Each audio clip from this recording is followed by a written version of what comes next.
person will own 2 dogs in their lifetime. Some may own more than others, but that is the average. But how do you know which dog to get? Do you go for the cute-looking dog, or do you find a dog that matches your personality? Or do you just choose a dog and hope everything works out? This week, we sit down with Iralee Pace, a dog breeder with some great insight about finding the perfect dog for you. Well, welcome. Thank you so much for taking the chance to sit down with me and have this amazing conversation. My pleasure, Chantal. It's always fun to be with you. Thanks. The very first question we have for you is, where did your love of dogs come from? You know, I actually thought about that one a little bit, and I honestly don't remember when I first started loving dogs. I was one of those little babies, little kids that I had a teddy bear, not a doll, and I loved my teddy bear and took it everywhere with me. I've always liked animals, and I've always kind of had a rapport with animals. In fact, for one of my birthdays, as my parents were trying to stall on getting a dog for our family because my mom had bad allergies, they got me a subscription to something called Dog Fancy. And so I would get a magazine in the mail every month talking about dogs. And I, even back then, was reading it and thinking about what I would do if I ever had a litter of puppies and what I wanted, which dogs I would want to breed. Then in 3rd grade, actually, this is the indication. My sister has informed me that this proves that I'm the spoiled favorite child, because she says that she wanted a dog and didn't get one, and then I wanted a dog and suddenly we got one. But I know they had dogs growing up. They just didn't come from Maryland with us when we moved when I was 3. So in 3rd grade, we researched breeds, and my parents sadly thought that Chihuahuas are non-shed, which they're not. And they got me a little neurotic Chihuahua that we named Tiki Perrita Negrita Chiquita Bonita Chihuahua Winkler. That is a fantastic name. My brother was taking high school Spanish at the time, and so he decided that we should give her a big long name like that. And Tiki went everywhere with me. She slept in the hammock with me when I would sit outside reading books and swinging. I would take her on walks. She slept in my bed. In fact, one time I had a nightmare. And the thing that woke me up was the fact that I was squeezing my legs together, and she was asleep between my legs, and she was going, and I woke up and went, oh, I'm crushing my dog. Oh, dear. So Tiki started my real love, my real chance to realize just how much I have a rapport with dogs. And she was a Chihuahua, therefore she lived forever. She was 2 years old when we got her, when I was in 3rd grade, and we still had her when I got married. Oh, wow. And met my husband at the age of 20. Oh, wow. Very long life and very goofy little dog. She was also the apple of my dad's eye, and he spoiled her rotten. I took a long time before I had my own dog that was my very own. I had children for a while, and once or twice I would try to get a dog, and I would bring it home and realize that the temperament wasn't quite right, or that I was spending more time trying to socialize the dog than I was socializing my kids, and took them back and realized that that was something that was going to have to wait. And then when my youngest at the time, when Felicity went, and Felicity's here with us today, she's going to help answer questions. Hi, guys. When Felicity went off to kindergarten, or I felt like it was okay to get a dog by then, and a dog just kind of fell into my lap, and it's been doggish ever since. What was the name of the dog that you got when Felicity was in kindergarten? This dog was Shadow, and Shadow was made for me. Like I said, I tried a few different dogs. We got one dog from the shelter, and it was kind of spazzy, and I realized that I couldn't handle it just yet when trying to do small kids. We got another dog that we thought might work for our family, right up until it looked over and decided to bite the neighbor kid on the nose because he was sitting on the couch watching TV. And took it back to the lady that had given it to us, and she's like, oh, I know it's not the dog's fault. And I'm like, well, I'm pretty sure it's not the kid's fault. So that dog didn't work out for us, and I was really reluctant to get a dog. And my neighbor, who I would go play with his dog because we didn't have a dog, came home one day and said, hey, I've got a friend that's getting rid of a Cocker Spaniel. Do you want it? I said, how much? And he said, for free. And we went and looked at it, and he was the most filthy, disgusting thing I'd ever seen. He lived in a backyard, so he was really dusty, with a St. Bernard. Oh, wow. Now, if you don't know very much about St. Bernards drool. And when they drool, it's not like drip, drip, drip. It's like cords of spit, similar to a thick rope hanging from their mouth. And he would run underneath her and get her spit all over his back. It was gross. So he didn't look like much. But they explained the situation. They said that she already had 2 dogs of her own.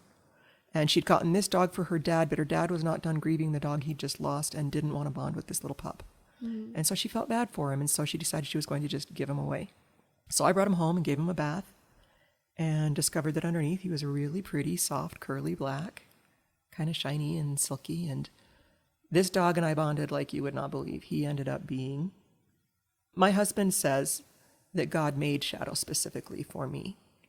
And Shadow would have been perfectly content to have been stitched underneath my skin. But since he couldn't be, he just kind of stuck to my side and went wherever I did and did whatever I wanted him to do. And I always think that I want a dog that I can exercise with and go on the outdoors with. And no, what I want is a dog that's lazy and naps with me. And that was just perfect for Shadow. If we went on family activities, he would follow me up the tree trunk as I went with my kids. But when I was feeling down and lazy, he would just flop next to me and be perfectly content. Wow. That's amazing. So why did you start breeding dogs? Well, honestly, it's because our family was going through a financial rough patch. And Shadow had reached a point where he was old and decrepit, and it was time for him to be allowed to just go home. And so I had had several years with no dog, and I was starting to really miss having a dog. So once again, we tried to find the perfect dog. And we started with a dachshund because that's what my kids wanted. And this, Felicity's laughing. Tell us about the dachshund, Felicity. So his name was Cuervo, and different no, what are we talking about then? You talking about Daisy? Yes. Wait, no, her name was Dory. It was Dory. It was Dory. Dory Dachshund. I do not remember her. I just remember she peed on everybody's beds. I thought you were talking Yes. about Cuervo. No. With the little bent tail. Oh, Because no. that was... No, I was talking about Dory. We had several dogs that didn't work out. We caught on really quickly that I'm a dog lover, but I suddenly realized that I'm more of like a not every single dog, just specific dogs lover. Yeah, Dory was this little dachshund that was supposedly so well behaved and housebroken and everything, and she literally jumped up on and systematically peed on every single mattress in our house. Oh, gross. And we realized that, oh, she's not happy. There's something about this that's not working for her. So she ended up finding another home. It's actually not hard to find another home. People love to take on dogs. And I've learned from experience that something that's not particularly right for me will be the perfect dog for somebody else. Mm. And so I don't feel as bad as I thought I would about helping a dog find a new home and a family find a new dog. So then we tried a dog that was, like, in some ways my ideal. Huge, gorgeous, part Newf, part not sure what else. But same thing. This dog was super well behaved for me. But if I went somewhere, she would go in the backyard and bark, bark, bark, bark, bark, bark, bark, bark, bark, and she could jump over our fence. And really strange, even though she would let my toddler boy use her as a footstool to get onto the couch, she jumped the fence and bit a boy that was going past on his rollerblades or on his skateboard. Longboard. His longboard. Oh, jeez. And I'd only had her a short time, and I was like, I can't do this. I don't know how to deal with this type of aggression. So the same thing, I had to relinquish her. But before she even did that, went on a camp out with us, and we put her in the car for a little while. And she chewed through all the seatbelts in the car. And at that point, my husband said, we're done. He's not a dog person. If you're going to have a hobby, why don't you have one that makes money instead of costing us money? So I said, okay, I won't have any more dogs. And then my addiction kicked in, and shortly before Christmas, I started looking in the want ads. Not buying a dog, just looking, right? Yeah, so that's how it always goes. Yes. And found somebody that was looking for a guardian home. They were a breeder. And they were looking for a guardian home for one of their dogs. And so I contacted them and talked to them about that and agreed that I would be a guardian home for one of their dogs. What that meant was that they would breed the dog, and the dog would live with me. And then when the puppies came, it would go back to them and then come back to me. And I would get a dog where the major expenses were covered, and they would get puppies out of the dog. And as I got to know them, they started encouraging me to do some breeding on my own. And so we bought a Sphynx cat and one female dog of our own and started trying to be a breeder. That's exciting. That's so cool. So what are some of the challenges you have faced when coming to breeding? Like, what are some of the experiences that you've had? Well, one of the challenges is the fact that you have the dog all the time, whether it's breeding or not.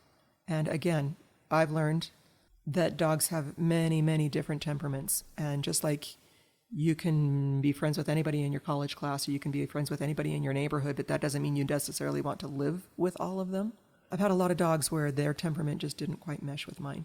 Mm-hmm. And that was an initial difficulty, trying to make sure that they were happy and content, but that they weren't doing the things that drive me bonkers. And I've discovered I have some particular things that I really just don't like in a dog. I don't like a dog that jumps up on me. I don't like a dog that is super pushy or super dominant, because I would rather just be sort of communal rather than having to constantly be the crackdown on everybody pack leader. So that was one of the difficulties, was figuring out how to deal with dogs with a different temperament than I prefer and what to do with them. Another difficulty, though, is you can't always predict the outcome. You can do a breeding and it may not catch at all, and you might not have any puppies. Or you might have, in our case, too many puppies. Oh. And you're not sure what to do with them all. The greatest difficulty is when somebody gets sick. We had our very first litter of puppies, and they were at the point that we could sell them. And we'd already started selling some of them, but we still had a few left.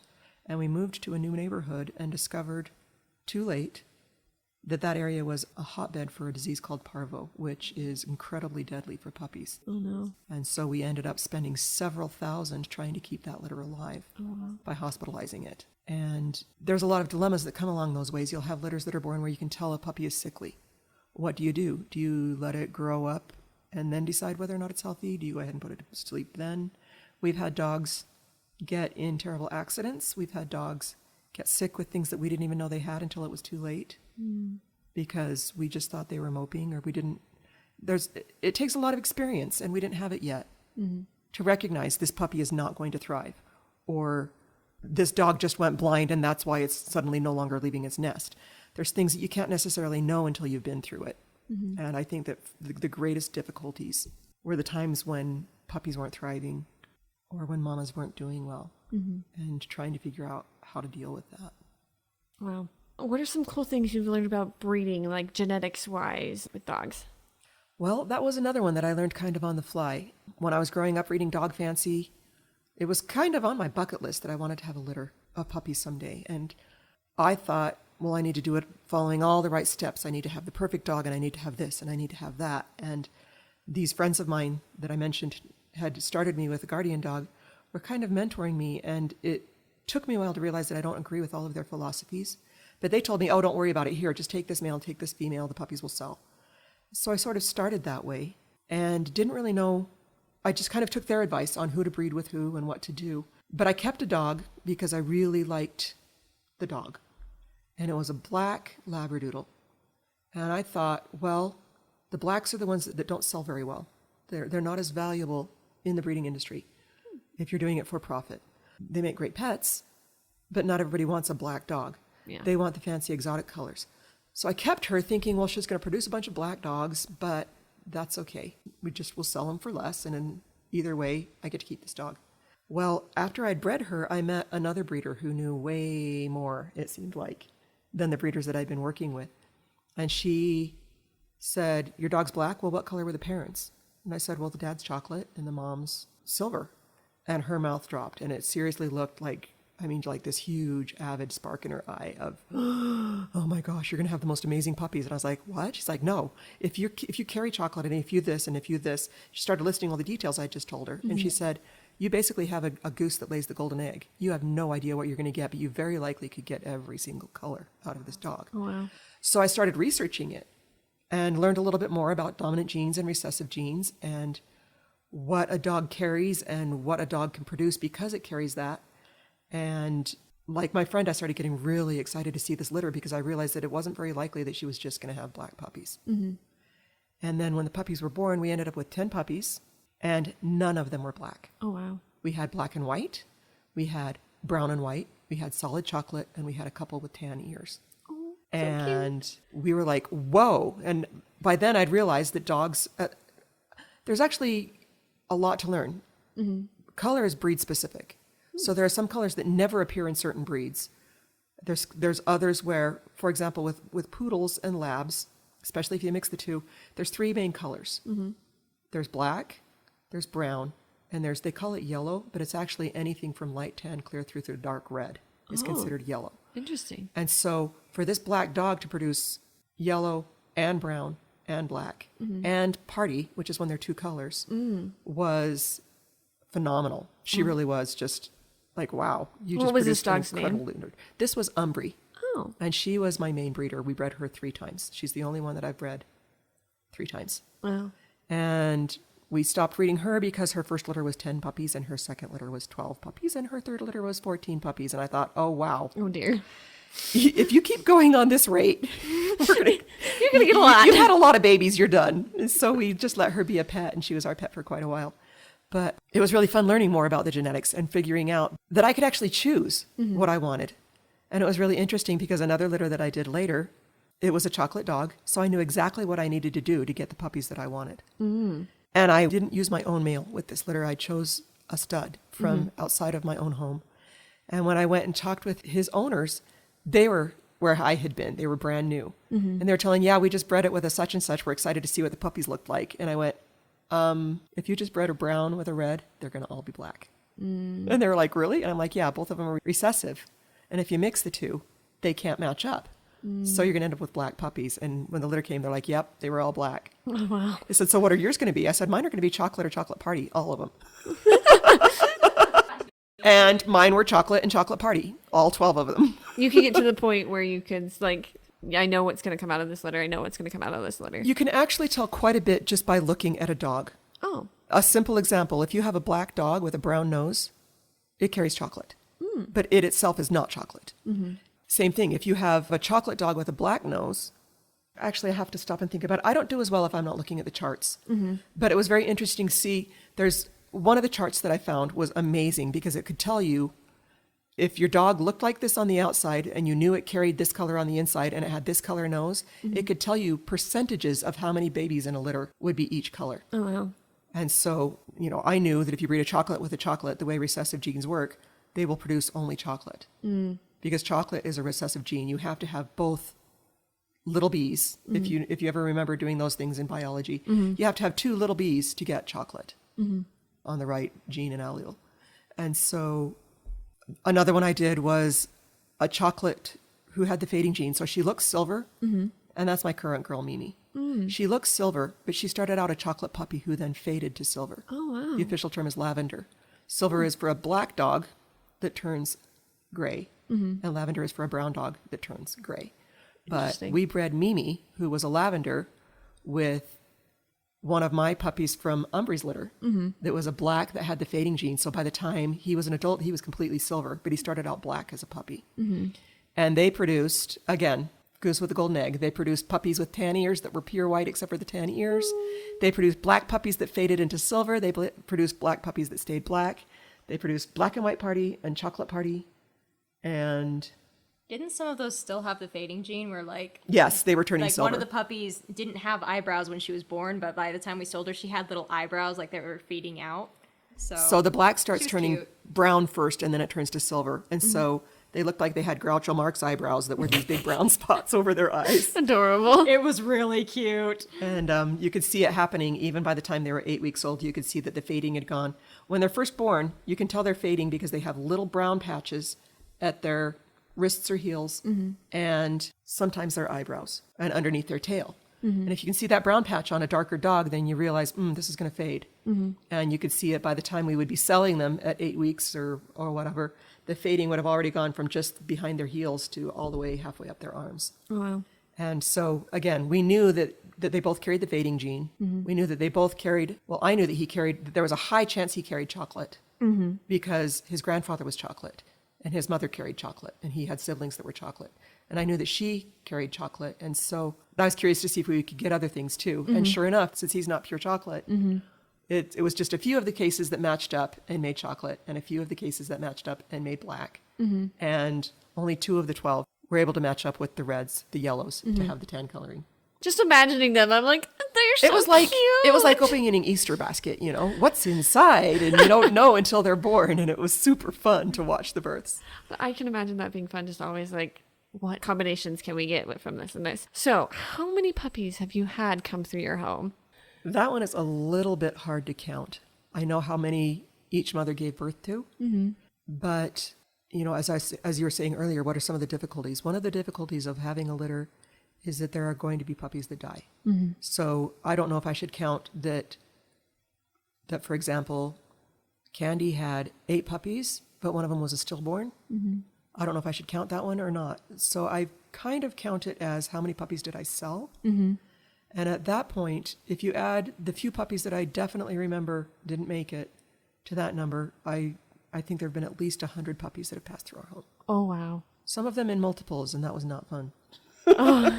I do not recommend having more than one litter at a time unless you own 10 acres of land. Oh no. Story time?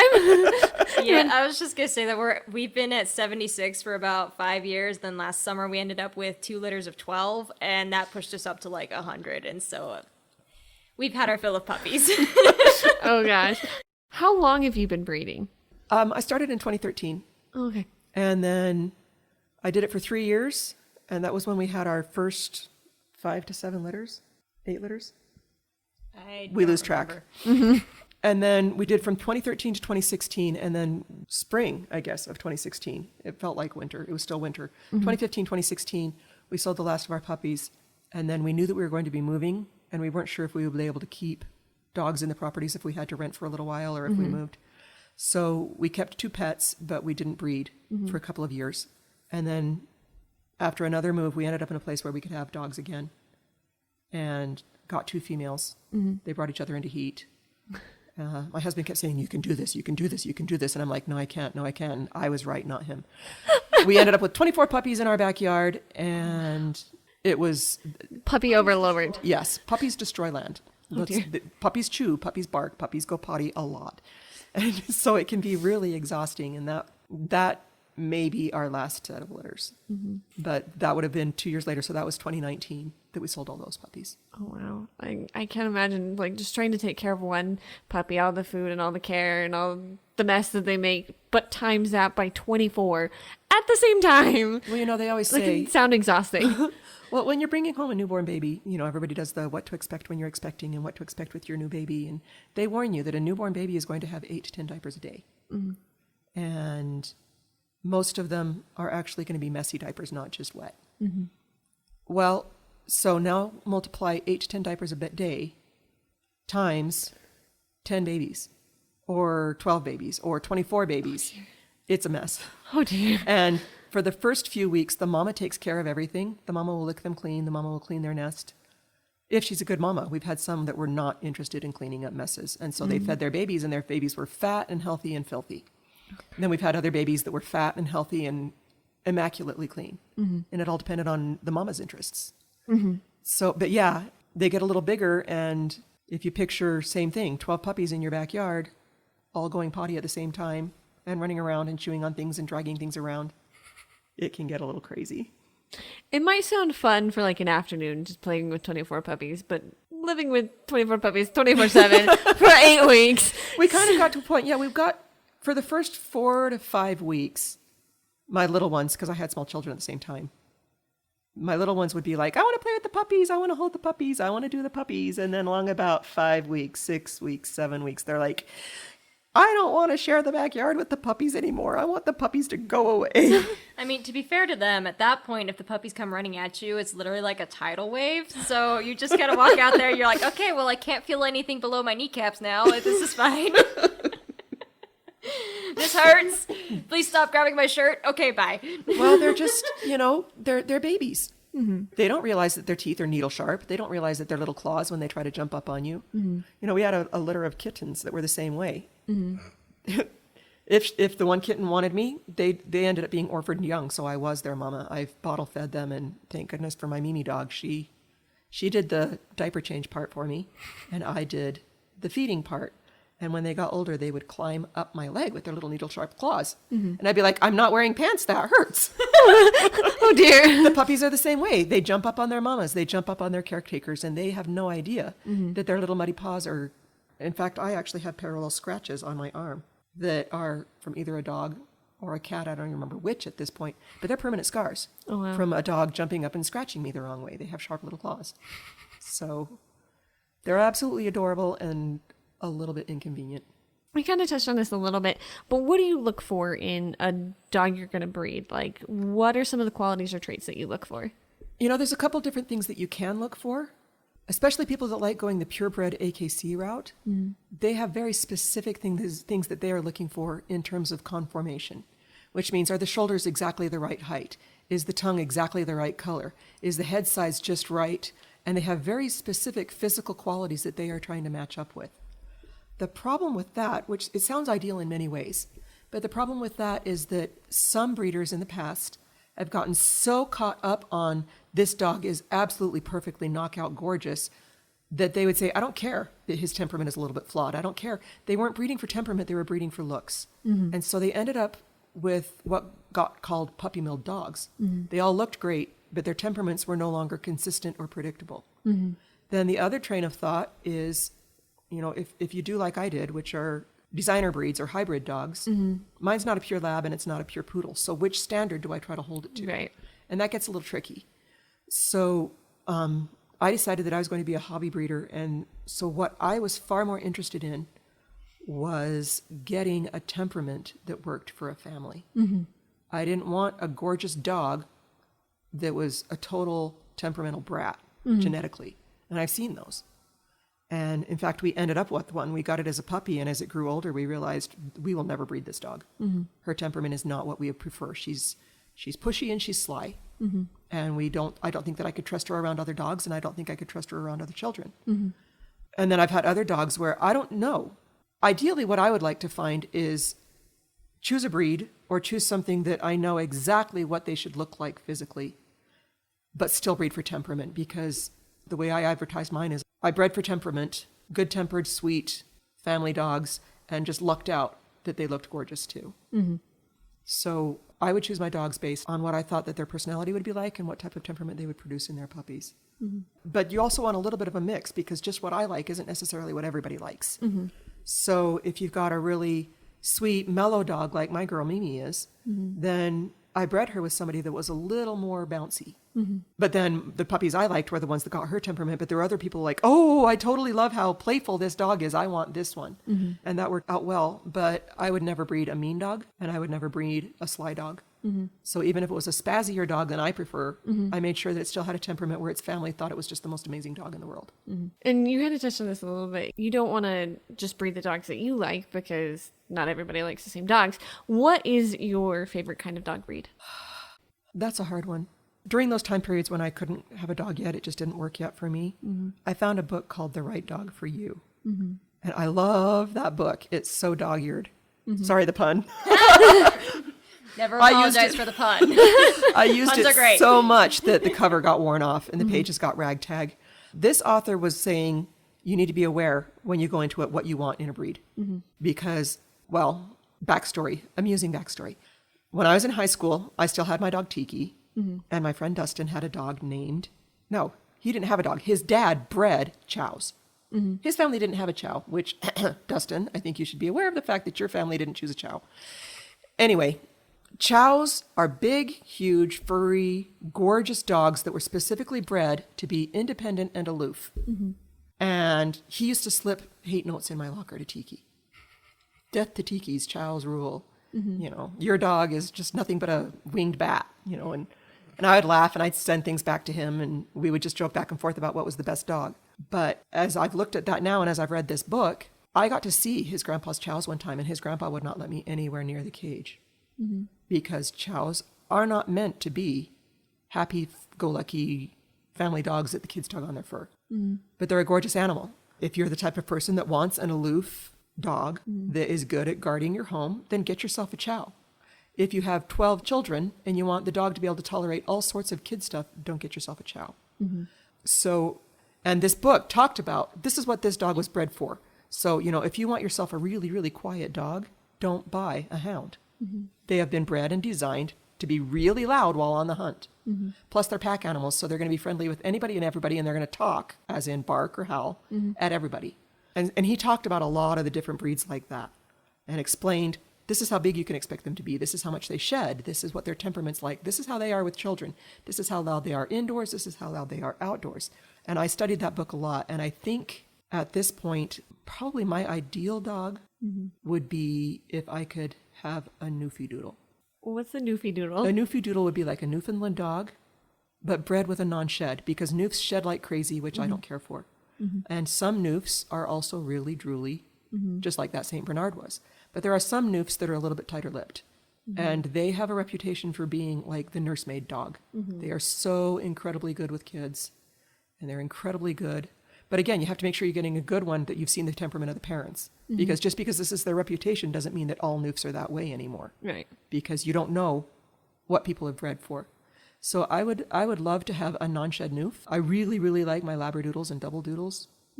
Evidently, my preferred dog is a Labradoodle because that's what I kept was Mimi. I do like the non-shed, particularly if you have family members with allergies.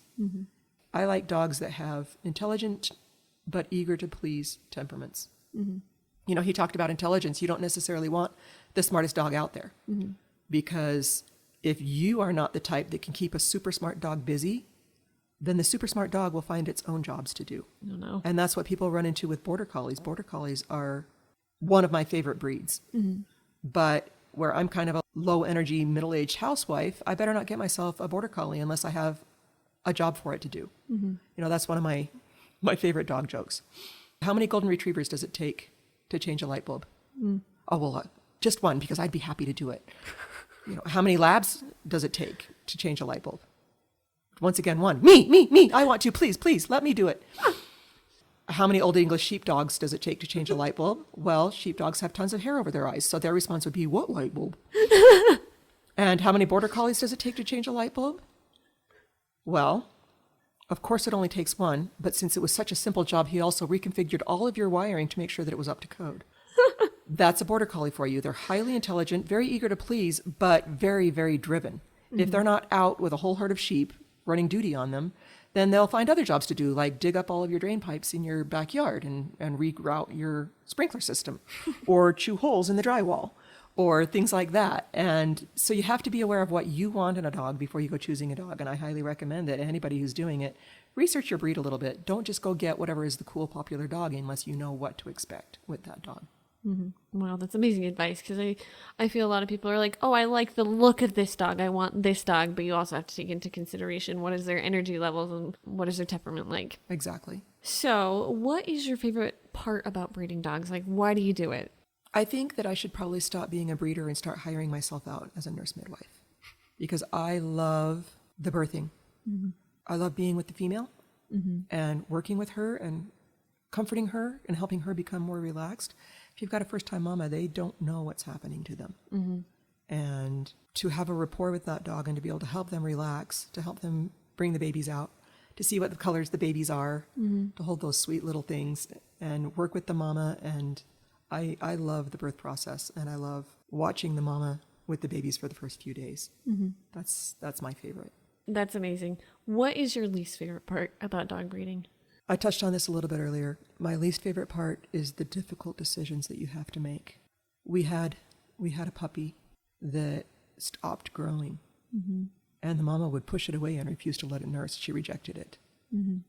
And I knew enough about dog psychology and, you know, animals giving birth in the wild that I realized that part of the reason she was rejecting this puppy, was probably because there was something wrong with it. But I couldn't just sit aside and let it die. So we had a friend who rescued us with goat milk. She had a goat farm, and she let us take some of the milk for free to feed this puppy. And the puppy started to thrive.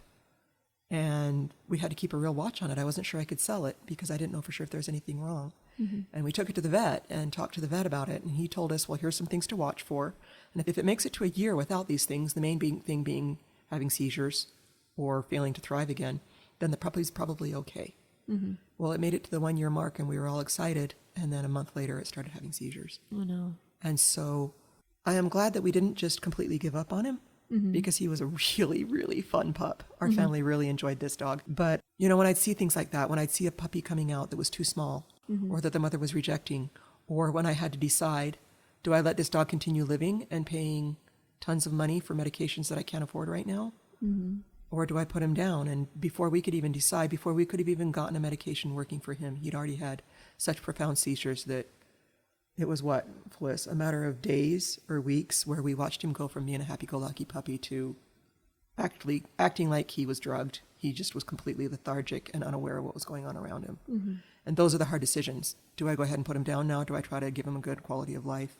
It's not all cute puppies and roses. There's life and death decisions that you are forced to make as a breeder, or as a dog caretaker even. You have to decide, at what point do I say, let's let nature take its course, and when do I intervene? Same thing it was actually a dog that, one of the same dogs that I told you about that was kind of sly and unkind, so we decided we wouldn't breed it. We gave it back to the person that had given it to us. And they held on to her for a while, and then one day she realized that she had heart problems. And they asked her if I wanted to bring her home to die. And I said, yes, I do. So I brought her home for her to be with us before she died. And it was the same thing. When I got her, I was appalled. She was super skinny and super, like she could barely swallow. She could barely do these things. She was still kind of happy, but physically she was getting worse and worse and worse. Everybody's entitled to their own decisions on this, but I hit a point where I felt that it was not humane of me to allow her to just continue to die. And we took her in and had a vet assist us in helping her die so that she didn't have to go through that any longer. I guess you could say we killed her. We put her down.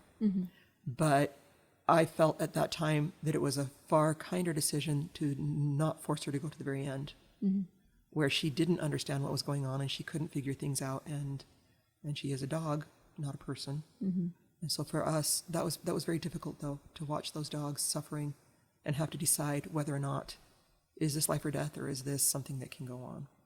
Yeah, just making the hard decisions. Yeah. So we'll end on a little happier note. What advice or what resources would you recommend to somebody who's looking into dog breeding, or any resources that you would direct them to? I'm actually facing this a little bit with my friend right now. She has one of my puppies and she wants to breed it. And the people that told me, they're like, oh yeah, you could do 3 or 4 dogs at a time. It's no big deal. You could totally do this. This is so easy and it makes so much money and it does this and that. And I sat her down and I said, before you decide to do this, you need to be aware of these details. It is not easy. Yes, it's fun. Yes, it's a lot of hard work. And it's not for everybody. Are you willing to have a portion of your house set aside that smells like puppy litter? Are you willing to have your backyard torn up? Are you willing to make those decisions about whether or not a puppy lives? Do you know who to breed with to get healthy puppies? And I would say before you start breeding just for fun, I would actually say don't do what I did, in spite of the advice I got. I would say make sure that you really research. Make sure you know what it is you want to breed for. Make sure you know what the current market is. Are you going to be able to find homes for 12 to 14 puppies? You know, I thought I was going to have small litters. I thought 6 to 8 was going to be my biggest litter. And 7 was my smallest litter, other than the one female who was naughty on us and got pregnant when she wasn't supposed to. And she had 4. And that was with us like safeguarding her and keeping her away from every male we possibly could. She still ended up with 4 puppies. Oh dear. But again, I would say actually at this point, the majority, Phyllis, of our litters ended up being 12 or bigger. I wouldn't say bigger. I'd say 12 was just like the average. Okay, yeah. Because like we had some that were 7 to 8, and we had a lot. I feel like we've had like 3 different litters that were 12. Right. And we've had like 1 or 2 that were 10. We've only ever had one that was 14. And right. Even then, we actually lost 2 of those puppies. Where one of them wasn't it like one of them was a stillbirth and one of them got suffocated? No, that was another of those where you have to face that sometimes things happen that you don't like.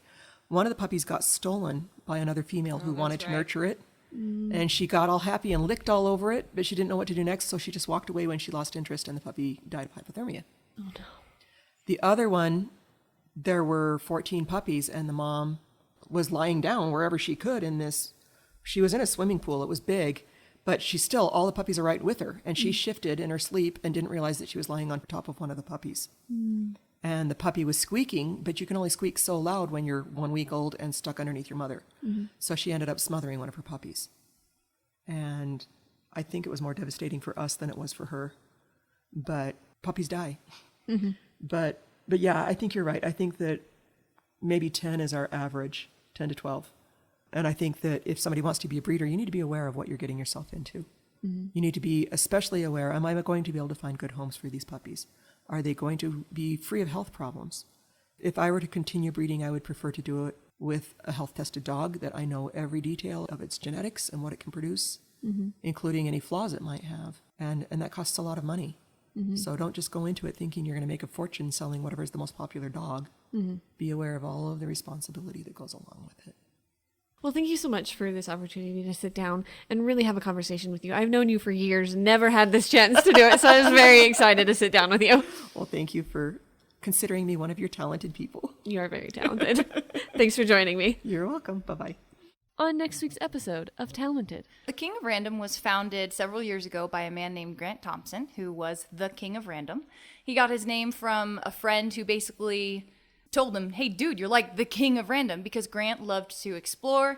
Unfortunately, we lost Grant last year, but he had basically created and grown the channel into what is now a team of 5 people, and we all basically create content and make videos where we just explore science and the natural world and, you know, how things work and how things tick, and can we make things stranger or weirder or more fun, and it's an amazing job. We sit down with Callie Gade, one of the hosts of the popular YouTube channel The King of Random.